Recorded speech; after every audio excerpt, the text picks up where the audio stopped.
Assalamualaikum warahmatullahi wabarakatuh. Perkenalkan, nama saya Muhammad Farhan Bernanza. Nah, di sini saya bakalan mempresentasikan hasil tugas yang sudah saya buat. Nah, tugas yang saya buat ini adalah termasuk ke dalam mata kuliah pengelolaan informasi hukum. Nah, di dalam pengelolaan informasi hukum tersebut juga ada namanya ruang lingkup dokumen gitu loh. Nah, di sini saya bakalan membahas tentang ruang lingkup tersebut.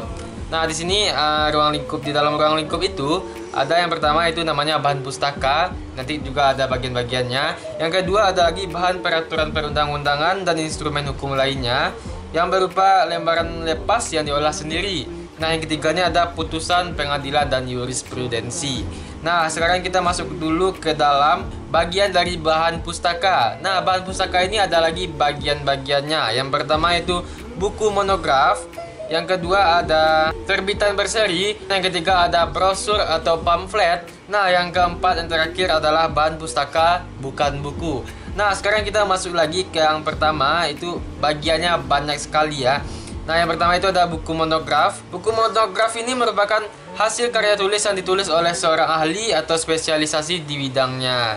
Nah, ini adalah gambarnya. Nah, jadi gambar ini adalah buku monograf yang membahas tentang kemampuan pemecahan masalah dan kemampuan komunikasi matematika dengan model pembelajaran kooperatif atau STAD dan TPS. Nah, ini adalah contoh dari buku monograf. Nah, kita masuk ke dalam bagian-bagian dari buku monograf ini. Nah, yang pertama itu adalah buku hukum. Buku ini berisi tentang peraturan berupa norma dan sanksi yang dibuat dengan tujuan mengatur tingkah laku manusia untuk menjaga ketertiban, keadilan, dan mencegah terjadinya kekacauan. Nah, ini adalah contoh dari buku hukum tersebut.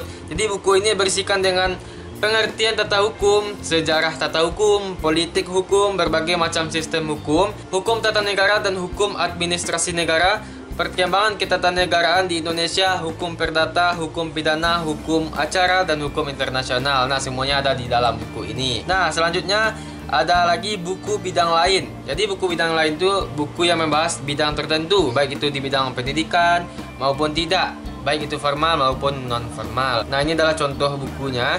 Buku ini berisikan tentang infrastruktur atau sebagai kebutuhan dasar fisik di dalam bidang pekerjaan umum. Nah, itu ada bidang tertentunya gitu loh.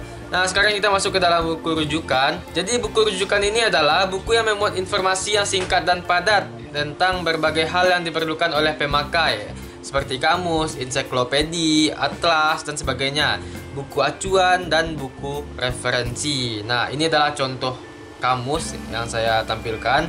Jadi buku ini berisikan tentang semua ekal bahasa resmi bahasa Indonesia yang disusun oleh Badan Pengembangan dan Pembinaan Bahasa dan diterbitkan oleh Balai Pustaka. Nah, selanjutnya kita masuk ke dalam Himpunan Peraturan Perundang-undangan. Jadi himpunan peraturan perundang-undangan ini adalah kumpulan sebuah peraturan yang sudah tertera dalam undang-undang untuk dijalankan dan jika dilanggar akan menerima hukuman. Nah, ini adalah bukunya, buku hukum nasional. Jadi buku ini berisikan peraturan yang sudah tertera dalam undang-undang dan berupa hukum nasional. Nah, ini semua tentang hukum ya. Nah, sekarang kita masuk ke dalam jurisprudensi. Jadi jurisprudensi itu adalah keputusan-keputusan dari hakim terdahulu untuk menghadapi suatu perkara yang tidak teratur di dalam undang-undang dan dijadikan sebagai pedoman bagi para hakim yang lain untuk menyelesaikan suatu perkara yang sama. Nah, ini adalah contoh buku jurisprudensi hukum pidana. Jadi buku ini berisikan tentang kumpulan putusan MK yang telah menjadi jurisprudensi terkait dengan pengujian kitab undang-undang hukum acara pidana KUHP dari tahun 2003 sampai 2018. Nah, selanjutnya adalah laporan penelitian hukum, yaitu adalah laporan atau hasil dari sebuah penelitian tentang hukum. Nah, ini adalah contohnya. Jadi berupa laporan gitu. Gambar ini berisi tentang hasil laporan dari sebuah penelitian dimensi yuridis dan empiris masyarakat hukum adat.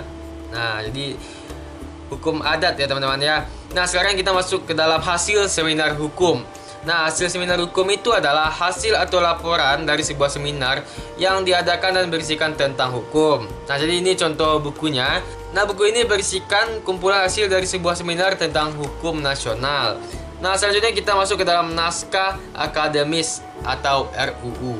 Naskah akademis ini adalah naskah hasil penelitian atau pengkajian hukum dan hasil penelitian lainnya terhadap suatu masalah tertentu yang dapat dipertanggungjawabkan secara ilmiah mengenai pengaturan masalah tersebut dalam suatu rancangan undang-undang, rancangan peraturan daerah provinsi, atau rancangan peraturan daerah kabupaten atau kota sebagai solusi terhadap permasalahan dan kebutuhan hukum masyarakat.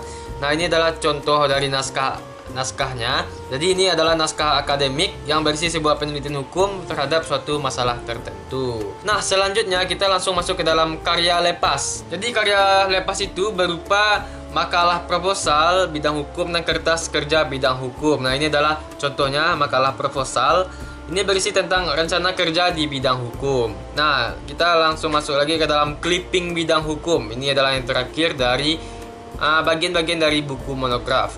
Nah, clipping bidang hukum ini adalah sebuah potongan surat kabar atau majalah berisikan tentang hukum dan disatukan menjadi clipping. Nah, ini adalah contohnya clipping hukum dan peradilan. Jadi gambar ini adalah selembaran berita tentang hukum dan peradilan yang adalah disatukan dan saling terhubung yang dijadikan sebagai clipping. Nah, jadi disatukan gitu ya teman-teman ya. Nah, kita masuk ke dalam bagian yang kedua. Tadi bagian yang pertama itu adalah buku monograf. Ini bagian yang keduanya adalah terbitan berseri. Jadi terbitan berseri ini adalah suatu terbitan seperti surat kabar, jurnal, buku tahunan atau buletin yang diterbitkan dengan nomor yang berurutan dan terbit secara berseri secara terus-menerus. Nah, jadi terbitan berseri ini ada lagi bagian-bagiannya. Yang pertama itu lembaran resmi. Lembaran resmi ini berupa berita negara, lembaran negara, dan lembaran daerah. Jadi yang dimaksud dengan berita negara itu adalah koran atau media resmi yang diterbitkan oleh suatu negara. Lembaran negara merupakan referensi pemuatan publikasi dari segala bentuk pengumuman, ordonansi, dan reglemen. Nah, masuk lagi ke dalam lembaran daerah, yaitu penerbitan resmi pemerintah daerah yang digunakan untuk menggunakan peraturan daerah. Nah, jadi itu adalah bagian-bagiannya. Ini adalah gambarnya, langsung 3. Jadi lembaran di atas ini adalah lembaran resmi berupa berita dari negara Republik Indonesia. Ada juga lembaran dari negara Republik Indonesia dan lembaran daerah dari kota Sukabumi yang adalah disahkan dan diterbitkan oleh negara Republik Indonesia. Nah, selanjutnya juga ada himpunan berseri. Jadi himpunan berseri itu adalah himpunan keputusan menteri tertentu yang terbit secara rutin. Nah, ini adalah selembarannya. Jadi gambar di atas ini adalah cover dari sebuah buku yang berisi himpunan keputusan Menteri Pendidikan Nasional Republik Indonesia yang terbit secara rutin per tahunnya. Nah, jadi itu ada penerbitannya per tahunnya, ada dari tahun 2021, 2022, 2023, 2024 sampai 2025. Nah, selanjutnya kita masuk ke dalam majalah hukum. Jadi majalah hukum ini merupakan jurnal ilmiah yang diterbitkan oleh Badan Pembinaan Hukum Nasional. Majalah hukum ini terbit secara periodik 2 kali dalam setiap volume, yaitu di bulan Juli dan Desember. Nah, ini adalah gambar dari majalah hukum.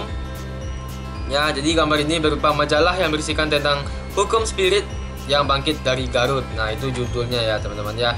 Nah, kita langsung masuk ke dalam majalah lain. Jadi majalah lain ini majalah yang mempunyai pemikiran lain seperti majalah dari luar negeri atau majalah berbentuk lain seperti tabloid. Nah, ini adalah contohnya.